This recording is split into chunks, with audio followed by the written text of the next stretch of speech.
think we're on. Sorry about that. Let me turn my hair down here. Welcome back. Thanks for tuning back in. I'm doing a short video in the car today because I don't really have a bunch going on outside. We're kind of getting into our winter. I mean, it is our winter, but it's not. Florida winter is not the same as winter most everywhere else. So, but it is starting to get cold, like it's cold today. It got down into the 40s last night, where I am anyways. And then next week it's going to be getting into the 30s here. So yeah, so there's not a whole bunch going on. This is kind of one of the down times.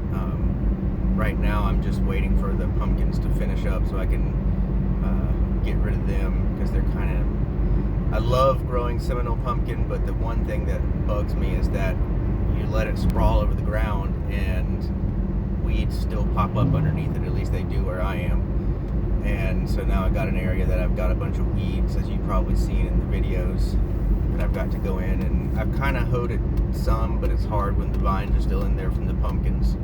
So, but I got to go in and pull those out, and I'm not sure if I'm going to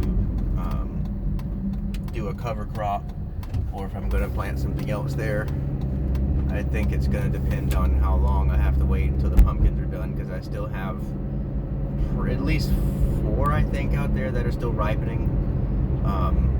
So I think they're done producing this year, because they're putting out a few flowers here and there, but it's always male flowers. I haven't seen any female flowers, and the vines are all but little sections of them are dying back. So yeah, I'm just waiting on those to get done. I have the turnips and the rutabaga in the ground. Those are kind of experimentation. I know turnips will grow in the cold, because they don't mind it when it gets a little cold. I don't know about rutabaga. We'll see what happens.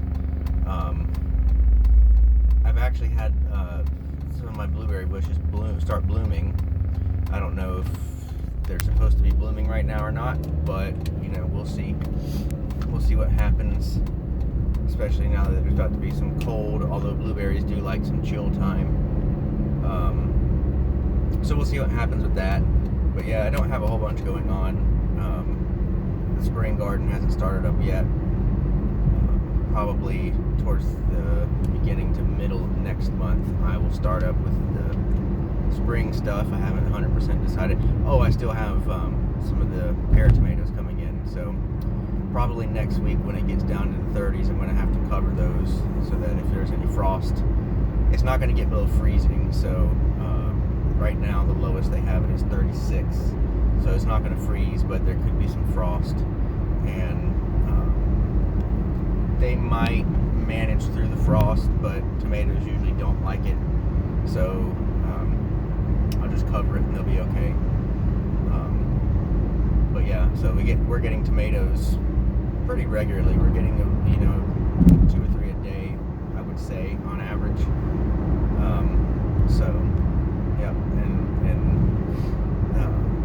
So yeah, there's not a whole bunch going on, but I wanted to, I don't want to go too long in between times for doing videos. Trying to be consistent. So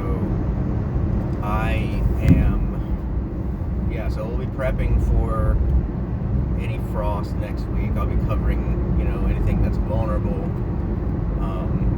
If you've got something that's planted in the shade that's kind of under trees or something, you really don't have to worry as much about it. I mean, you can cover it if you want to be safe, but you don't have to worry as much about it, or if you've got something planted and it's underneath, like the eave of your house, it's harder for frost to settle on that because it's not, it's under cover already. So a lot of times if I have something that's underneath trees or underneath the eave, I don't cover it because, you don't really need to. But if you want to be extra safe and just, if you've got a plant that you're particular about and you really want to protect it, by all means go ahead and cover it. The best way to cover things to prepare for frost is to put a stake in the ground, then put like a blanket or a tarp over that, so it creates a pocket of air on the inside, so that when the heat from the ground rises, it gets trapped by that cover and holds the heat in. Now that I know that works for if you have a freeze. A frost, a lot of time you can do that, but I've had success just covering it, even if the blanket or whatever is kind of laying on top of the plant, it just keeps the frost off of it. And frost, a lot of times, depending on the plant, it might not kill it, but it'll damage it, it'll burn it. So it's best to just put something over it to protect it from getting burned, because that can lead to it dying. But like for my pumpkins that are out there, I might cover the actual pumpkins themselves, but I'm not going to cover the rest of the vine because they're almost dead anyways, and I'm not really trying to keep them alive anymore. I'm wanting them to finish up.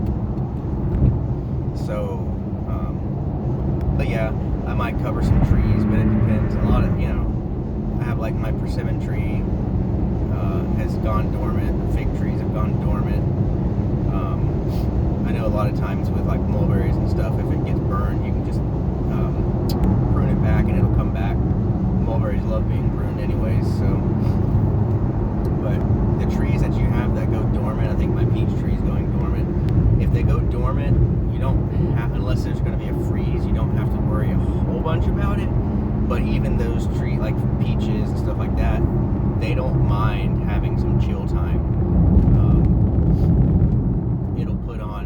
It'll help them put on fruit in the spring. But trees that go dormant are less of a concern than trees that don't go. Trees that are evergreen, that stay, so if you've got any sort of tropical plants, star fruits, anything like that, you have to be more careful about those, because they're evergreen. Most of them are evergreen. They're not going to go dormant. So they're going to, my camera shifted a little bit, their leaves are still going to be on the plant, and so it can get damaged from the freeze and all that sort of stuff. So you just got to be careful. There's really not much to it. I've put videos showing what I've done with my moringa, and hopefully that will protect it pretty well. I couldn't get it all the way up to the top. I may have to go back and prune it back, but really that's more so if you're going to have a freeze. So I don't even know if we're going to have frost, but if it gets into the lower 40s or below, I start to be proactive about frost protection, because that's when you can start having frost. But yeah, I don't know. But our winter, at least where I am in Florida, is usually January through February. I mean, we've had some pretty bad cold snaps in March and sometimes in April, but usually it's January and February that we start having our biggest cold.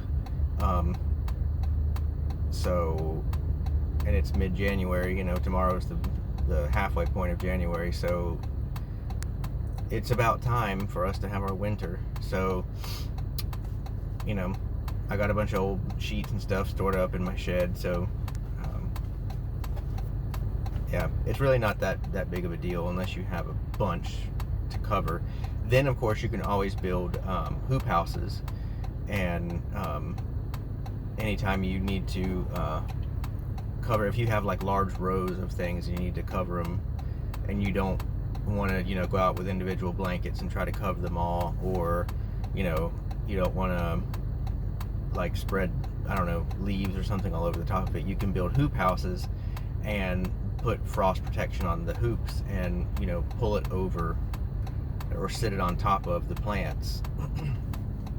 I've seen a lot of people who live in cold climates.